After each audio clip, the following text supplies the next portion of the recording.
பிடி பிரிவினருக்கு வணக்கம். இந்த வாரத்தின் மற்றொரு cinema Demonte colony part 2. Demonte colony 1 அந்த படம் அப்போ வந்தப்போ வந்து பரவலாகவே ஹாரர் சினிமான்னு இப்படி தயாராக இருக்கணும் அப்படிங்கிற அளவுக்கு பேர் வாங்கி நைஸ் ட்விஸ்ட் நேபாளியில் பார்த்துருந்தாலும் நல்லா தான் இருக்குது அப்படிங்கிற மாதிரிலாம் பாராட்டு பெற்ற ஒரு படம். அந்த படத்துக்கு சீக்வல். படத்தின் ஸ்பாய்லர் இல்லாத ஒன்லைன் என்ன அப்படின்னா, அருள்நிதி வந்து அந்த கம்பியில் தொங்கின மாதிரி ஃபர்ஸ்ட் பார்ட் முடிச்சிருப்பாங்கல்ல, அந்த கம்பியில் தொங்கின அருள்நிதி அப்படியே இருக்காரு.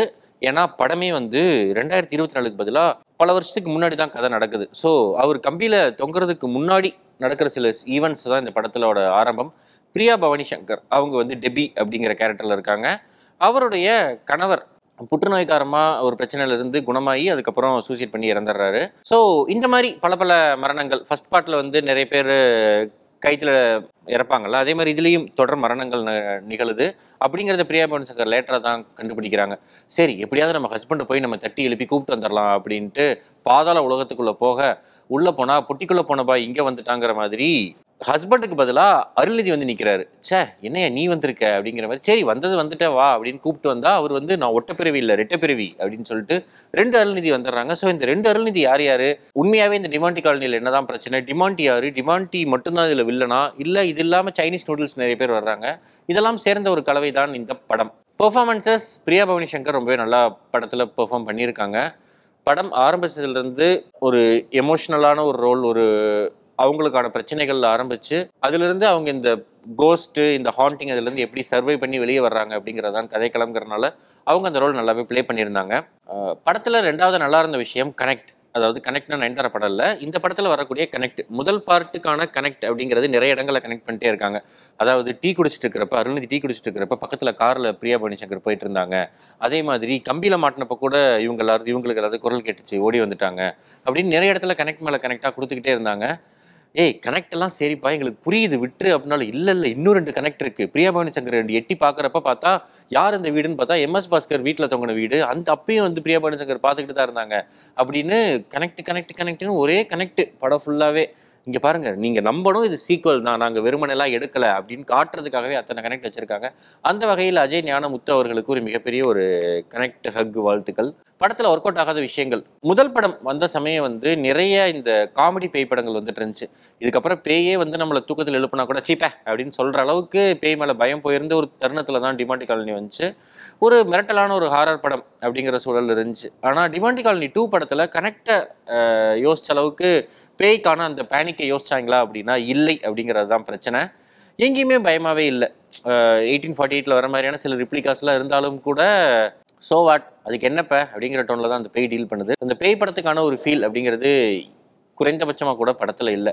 2வது 666 அப்படிங்கிற கான்செப்ட் எடுத்துகிட்டு நிறைய படங்கள் வந்திருக்கு. அர்னால்டு ஒரு படத்தில் நடிச்சிருப்பாரு. இங்கிலீஷில் வர நிறைய ஹாரர் படங்களில் வந்து அந்த ஜூன் 6ஆம் தேதி அதுதான் சாத்தானின் குறியீடு அப்படிங்கிற மாதிரிலாம் வச்சு உருட்டிட்டு இருப்பாங்க.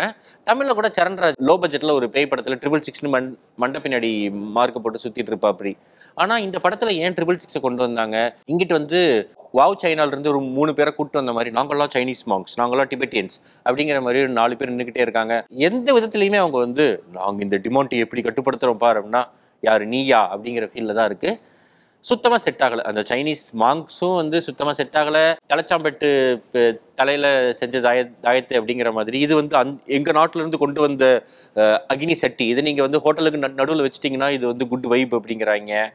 இதெல்லாம் கூட பேய் படத்தில் உருட்டுறது தான் அப்படிங்கிறனால விட்டுறலாம். இன்னொன்று, இதெல்லாம் தாண்டி சில பல விஷயங்கள் இந்த படத்தில் இருந்துச்சு. என்ன அப்படின்னா, இந்த எந்திரன் 2.0 அப்படிங்கிற படத்தில் வந்து ஆரா அப்படிங்கிறது திருப்பி சொல்லி ஆரா அப்படின்னாலே வந்து நமக்கு ஆரா வடுவாக சுற்றிக்கிட்டு இருக்கு. அந்தளவுக்கு அதில் ஆராங்கிற வார்த்தையை காயப்படுத்தியிருப்பாங்க. இதில் வந்து அருள்நிதி ட்வின்ஸ்னாலும் சாதா ட்வின்ஸ் இல்லை. இவருக்கு இங்கே ஒரு பிரச்சனைனா அவருக்கு அங்கே விற்கும், அவருக்கு விற்குச்சுன்னா இவர் தண்ணி குடிப்பார், இவரு குப்பரக்காய் எட்டி பார்த்தா அங்கே வந்து அவருக்கு இது தெரியும் அப்படிங்கிற ரேஞ்சில் போய்கிட்டே இருக்காங்க. இதுக்கெல்லாம் காரணம் குவாண்டம் ஃபிசிக்ஸ் அப்படிங்கிறாங்க. என்னது குவாண்டம் ஃபிசிக்ஸா? இன்னொன்று, சாரி டு சே, இந்த சலைவா அப்படிங்கிறத வச்சு எதுக்கு இந்த மாதிரியான சீன்ஸ் எல்லாம் எடுக்கிறாங்கன்னு தெரியல. இன்னும் சங்கர் அவர்கள் வந்து அந்த சலைவா வச்சு மண்ணில் இடம் எதற்குன்னு சொன்ன அந்த எச்சியே இன்னும் காயலை. அதுக்குள்ளே இங்கே ஒரு இதுலேயும் சலைவா வச்சு ஒரு எபிசோடு வருது. சகிக்கலை, ஜீர்ணிக்க முடியல. Final last but not the least VFX. Cobra படத்துக்கான சோக பாடல்களை நிறைய அஜய் ஞானமூர்த்தி அவர்கள் வந்து இந்த டிமாண்டி படத்தோட ப்ரொமோஷன்ஸில் பேசிகிட்டே இருந்தாப்புல. கோப்ரா படத்தில் வந்து பட்ஜெட் பிரச்சனைகள், சில சிக்கல்கள் அதனால தான் வந்துருச்சு அப்படின்ட்டு, இந்த பட தோல்விக்கு வந்து எனக்கு எந்த காரணமும் இல்லை, இவங்க எல்லாரும் தான் காரணங்கிற மாதிரி சொல்லிட்டு இருந்தாரு. இந்த படத்தோட விஎஃப்எக்ஸ் திராபைகளுக்கு வந்து அடுத்த படத்துக்கான ப்ரொமோஷன்ஸ் அப்போ சொல்லுவாருன்னு நினைக்கிறேன். யாரு இதுக்கான பலியாடு யாரு அப்படின்ட்டு. உண்மையாவே இதுதான் ஒரு படத்துக்கு செய்யக்கூடிய விஎஃப்எக்ஸா அப்படிங்கிற ரேஞ்சில் தான் இருந்துச்சு. வவ்வால் அப்படின்னு ஒரு கிரியேச்சரை காட்டுறாங்க. ஸ்கூபிடூவில் கார்ட்டூனில் ஒரு வவ்வால் போகும், அந்த வவ்வால் கூட இதை விட பெட்டரான ஒரு வவ்வாலாக தான் இருக்குது. வவ்வாலும் கேவலமாக இருக்குது, விஎஃப்எக்ஸ் அதை விட திராபையாக இருக்குது. ஃப்ளஷ் ஈட்டிங் ஃபிஷ்ஷுங்கிற மாதிரி ஒரு 4 ஃபிஷ்ஷை காட்டுறாங்க, அதுவும் காமெடியாக இருக்குது. இவ்வளவு சுமாரான திராபையான போதாமைக்குரிய ஒரு விஎஃப்எக்ஸை சமீப காலங்களில் நான் தமிழ் சினிமாவில் பார்க்கவே இல்லை. எல்லாரும் அடுத்தடுத்த கட்டங்கள் நோக்கி போயிட்டு இருக்காங்க. இவர் வந்து பல கட்டங்கள் பின்னோக்கி விஎஃப்எக்ஸ் கொண்டு போயிட்டாரு. இதெல்லாம் தாண்டி படத்தில் நல்லா இருந்த 3வது விஷயம் டிமாண்டி காலனி 3க்கான அந்த பிரமிஸ். டிமாண்டி மட்டும் இல்லடா, இன்னும் சில பேர் இருக்காங்கடா, எல்லாத்தையும் நான் இதோட நான் முடிவு கட்டுறேன் அப்படின்னு ஒரு பிரமிஸ் வருது. இந்தியன் 3 5 நிமிஷம் பொறுங்க மாமி அப்படின்னு சொல்லிட்டு ஒரு பிரமிஸ் ஓட்டுவார்ல, அந்த பிரமிஸ் பார்க்குறப்ப என்ன ஃபீல் வந்துச்சோ அதே ஃபீல் தான் டிமாண்டி காலனி 3 பிரமிஸ் வரப்பே வந்துச்சு. உண்மையாகவே நல்ல ஒர்க்கு. 3 2027 தானே சொல்லியிருக்கீங்க, அப்போ நான் 3 பார்த்துக்கிறேன். 2 வந்து பார்த்தவர்கள் வேர்ட் ஆஃப் மவுத் ரொம்ப நல்லா இருக்குங்கிறனால தாராளமாக பாருங்கள். பார்த்து உங்களுக்கு படம் ஆப்வியஸ்லி பிடிச்சிருக்கும், அதனால கமெண்ட்டில் பதிவு பண்ணுங்கள். நன்றி.